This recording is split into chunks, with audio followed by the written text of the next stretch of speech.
মোমো আমাদের সকলেরই প্রিয় স্ট্রিট ফুড। দোকানের স্বাদকে হার মানিয়ে যদি সেই মোমোই বাসায় বানিয়ে নিতে পারেন তাহলে কেমন হয়। আজকের এই ভিডিওতে আপনাদের সাথে শেয়ার করব চিকেন মোমো রেসিপি। এর সাথে থাকবে কিভাবে আপনারা বানিয়ে নিতে পারেন momo sheet, chilli oil, momo বানানোর জন্য চিকেনের পুর, সাথে থাকবে সংরক্ষণ করার পদ্ধতিও। তাহলে কথা না বলে রেসিপিটা শুরু করি। মোমো শিট বানানোর জন্য ময়দা আর কর্নফ্লাওয়ারের অনুপাতটা হবে 1 কাপ কর্নফ্লাওয়ারের সাথে 3 কাপ ময়দা। আমি এখানে 1/3 কাপের 3 কাপ ময়দার সাথে 1/3 কাপ কর্নফ্লাওয়ার নিয়ে নিয়েছি।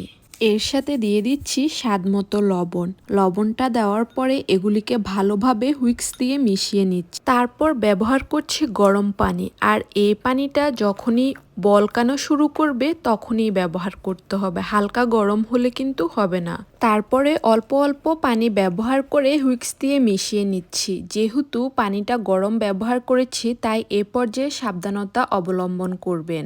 একটু ঠান্ডা করে নিয়ে তারপরে হাত দিয়ে ভালোভাবে মথে মথে ডোটা করে নেবেন।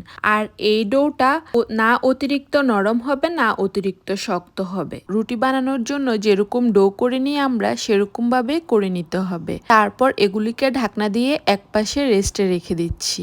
এবার চিকেনের পুর বানানোর জন্য আমি এখানে নিয়ে নিয়েছি 1 পিস চিকেনের বুকের মাংস। এর সাথে নিয়ে নিয়েছি 4 টুকরো আদা আর 5-6টি রসুনের কোষ। যদিও পরে আমি এখানে 2 পিস চিকেন ব্যবহার করেছি। তারপরে চিকেনগুলোকে ছোট ছোট করে কেটে নিয়ে আমি একটা ব্লেন্ডারে ভালোভাবে ব্লেন্ড করে নিয়েছি। চেষ্টা করবেন ভালো মানের একটা ব্লেন্ডার নিতে, তা না হলে আদা রসুন চিকেনের সাথে না দিয়ে আলাদাভাবে 1 টেবিল চামচ করে ব্যবহার করার চেষ্টা করবেন। অর্থাৎ 1 টেবিল চামচ আদা বাটা, 1 টেবিল চামচ রসুন বাটা। তারপরে আমি চিকেনগুলোকে একটা বড় বাটিতে নিয়ে নিয়েছি। এর সাথে দিয়ে দিচ্ছি গ্রেট করে রাখা একটি গাজর, তার সাথে দিচ্ছি কুচি করে রাখা পেঁয়াজের কলি, আর ঝালের জন্য দিয়ে দিচ্ছি 3টা কাঁচামরিচ। এর সাথে দিয়ে দিয়েছি 2 চা চামচ পরিমাণ ডার্ক সয়া সস। আপনারা চেষ্টা করবেন লাইট সয়া সস দিতে, তাহলে কালারটা সুন্দর আসে। আর দিয়ে দিচ্ছি স্বাদ মতো লবণ। তারপরে এগুলিকে ভালোভাবে হাত দিয়ে মেখে নিচ্ছি। আপনারা চাইলে চামচ দিয়েও করতে পারেন, তবে আমি হাত দিয়ে করতে স্বাচ্ছন্দ্য বোধ করি। তারপর এর সাথে দিয়ে দিচ্ছি 1 চা চামচ পরিমাণ ব্ল্যাক পেপার, আর আমি এখানে 4 থেকে 5 টেবিল চামচ পরিমাণ বাটার ওভেনে 1 মিনিটের জন্য গরম করে নিয়েছি। তারপর এগুলিকে চিকেনের সাথে ব্যবহার করছি। এতে করে চিকেনের যে জুসিনেস ভাবটা আছে সেটা বজায় থাকবে, চিকেনটা ড্রাই হয়ে যাবে না, আর খেতেও ভীষণ ভালো লাগবে। তারপর এগুলিকে একত্রে ভালোভাবে মিশিয়ে নিচ্ছি। মিশিয়ে নেওয়া হয়ে গেলে চিকেনটাকে ঢাকনা দিয়ে একপাশে রেস্টে রেখে দিচ্ছি। এর ফাঁকে আমি বানিয়ে নিচ্ছি মোমো শিট।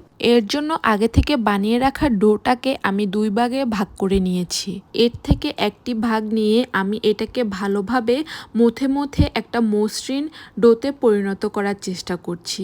আমরা রুটি বানানোর সময় এ পর্যায়ে আটা ব্যবহার করি, কিন্তু মোমোর শিট বানানোর জন্য এ পর্যায়ে আপনাদের কর্নফ্লাওয়ার ব্যবহার করতে হবে। ময়দাও কিন্তু ব্যবহার করা যাবে না। তো আমি কর্নফ্লাওয়ার ব্যবহার করে পুরা ডোটাকে একটা রুটির মতো করে বানিয়ে নিয়েছি। অতিরিক্ত পাতলাও না অতিরিক্ত মোটাও না, অর্থাৎ রুটি আমরা যেরকম পুরুত্ব রেখে বানিয়ে নিই ওই রকম ভাবে বানিয়ে নিতে হবে। এবার রুটিটাকে আমি 2টা কন্টেনারের মুখ দিয়ে কেটে নিচ্ছি। এখানে যেটা বড় কন্টেনারের মুখ দেখতে পাচ্ছেন ওইটা দিয়ে পারফেক্ট সাইজের মোমো শিট হয়েছে। তো আমি ছোটটা দিয়ে কিছুটা বানিয়ে নিয়েছি, বড়টাও দিয়ে কয়েকটা বানিয়ে নিয়েছি। তো এভাবে আমি সবগুলো মোমো শিট বানিয়ে নিয়েছি। এখন সবকিছু রেডি, এবার মোমো ফোল্ড করার পালা। এর জন্য আমি বড় সাইজের মোমো শিট নিয়ে নিয়েছি। তারপর এর মধ্যে 2 টেবিল চামচের মতো চিকেনের পুর দিয়ে দিয়েছি। তারপর আমরা যেভাবে পুলি পিঠা বানিয়ে নিই সেইভাবে এর 2 পাশটা চেপে চেপে লাগিয়ে নিচ্ছি। তারপরে 2 ধার ধরে চেপে ধরে এনে হালকা চাপ দিয়ে লাগিয়ে নিলে মোমো রেডি। এখানে বুঝিয়ে বলার মতো কিছুই নেই, দেখে বুঝে নিতে হবে কিভাবে আমি বানিয়ে নিচ্ছি। আমার মনে হয় এটা সবচেয়ে সহজ মোমো ফোল্ড করার রেসিপি। তারপর আমি ছোট শিটটা দিয়েও সেম ভাবে মোমো বানিয়ে নিয়েছি। আর এটা আমার কাছে সবচেয়ে বেশি সুন্দর লেগেছে, যদিও এটা ছোট সাইজের। এখন আপনাদের সাথে আরেকটা ফোল্ড শেয়ার করছি। এর জন্য সেম ভাবে পুর নিয়ে নিতে হবে, তবে এই ফোল্ডের ক্ষেত্রে পুরটা অল্প পরিমাণে দিতে হবে। তারপর শীটটার এক পাশে ধরে ভিতরের দিকে ফোল্ড করে বাইরের দিকে চাপ দিয়ে লাগিয়ে দিতে হবে। এভাবে ফোল্ড করতে থাকলে দেখবেন মোমো রেডি। আপনারা ইউটিউবে সার্চ দিলে অনেকগুলো মোমো ফোল্ড করার রেসিপি পেয়ে যাবেন, সেখান থেকে আপনাদের পছন্দ মতো যে কোনো ভিডিও দেখে বানিয়ে নিতে পারেন। এভাবেই আমি আমার সবগুলো মোমো বানিয়ে নিয়েছি। আর যেহেতু এই প্রসেসটা অনেকটাই লেন্দি, তাই আপনারা চাইলে এ পর্যায়ে মোমোগুলোকে ডিপ ফ্রিজে সংরক্ষণ করতে পারেন। প্রথমে এভাবে প্লেটে করে মোমোগুলোকে ডিপ ফ্রিজে রেখে দিবেন। 1 ঘন্টা পর ডিপ ফ্রিজ থেকে বের করে দেখবেন মোমোটা কিছুটা শক্ত হয়ে এসেছে। তখনই জিপলক ব্যাগে রেখে অনেক দিনের জন্য মোমো সংরক্ষণ করতে পারবেন। আমি মোমোগুলোকে রাইস কুকারে ভাপে বসিয়ে দিয়েছি। প্রথমে যদিও ভিডিও ক্লিপ নিতে ভুলে গিয়েছি, তাই আপনাদের এ পর্যায়ে দেখিয়ে দিচ্ছি। আর এটা 10 থেকে 15 মিনিট ভাপ দিয়ে নিলে এনাফ।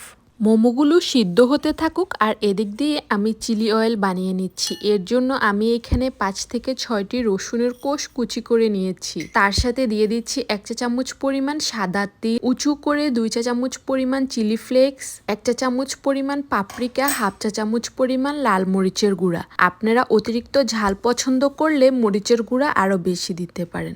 তারপর এর মধ্যে 1/2 কাপ পরিমাণ রান্নার রেগুলার তেল ভালোভাবে গরম করে ঢেলে দিচ্ছি। তারপর এগুলিকে ভালোভাবে নেড়েচেড়ে মিশিয়ে নিলে রেডি হয়ে যাবে চিলি অয়েল। আর এই অয়েলের সাথে মোমো ডিপ করে খেতে ভীষণই মজা লাগে। আর আপনাদেরকে আরেকটা সিক্রেট কথা বলি, যদি এই তেলটা শেষ না হয় তাহলে আপনারা নুডলস সিদ্ধ করে এই তেলের সাথে মিশিয়ে নিলে খেতে দেখবেন এতটা মজার হয়, পুরা টেস্টটা রামেনের মতো লাগে। দেখতে কতটা সুন্দর আর লোভনীয় লাগছে বলুন তো, তাই না? আর যারা ঝাল পছন্দ করেন তাদের তো কোনো কথাই নেই। 15 মিনিট পরে আমি মোমোগুলোকে উঠিয়ে নিয়েছি। উঠিয়ে এরকম একটি প্লেটের মধ্যে সার্ভ করে নিয়েছি। আর এর উপর ছড়িয়ে দিয়েছি কিছুটা চিলি অয়েল। দেখতে কত লোভনীয় লাগছে না? দেখতে যতটা সুন্দর লাগছে, খেতে কিন্তু এর থেকে বেশি দারুণ লেগেছে। আপনারা অবশ্যই বাসায় ট্রাই করে দেখবেন।